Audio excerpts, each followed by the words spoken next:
Let's find an angle beta that is coterminal with the angle shown below, which is 19 pi over 4, where beta is equal to some angle that's between 0 and 2 pi inclusive of 0.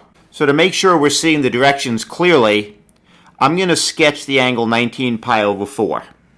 And I'll do that right here.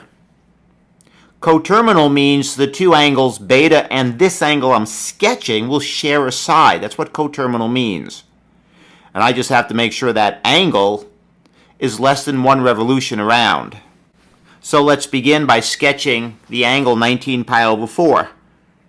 We rotate in the positive direction. A full rotation once around, that's 2 pi. With a denominator of 4, that's the same as 8 pi over 4. I have to keep my rotation going. I'm going to rotate a second time all the way around. Second time all the way around brings me to 4 pi. But with a denominator of 4, that's 16 pi over 4. I want 19 pi over 4. So I have to keep rotating another 3 pi over 4, which brings me to here. Here is my rotation of 19 pi over 4. Now coterminal means the two angles share the same side.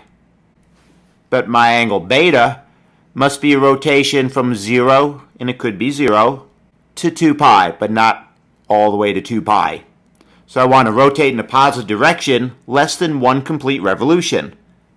So I would rotate, starting at the positive x-axis, in the positive direction to that terminal side. That's all we're doing. What is that rotation? Well, that rotation would be whatever 19 pi over 4 was, minus that rotation out to the positive x-axis when we rotated 2 full revolutions. So minus 4 pi, or 16 pi over 4.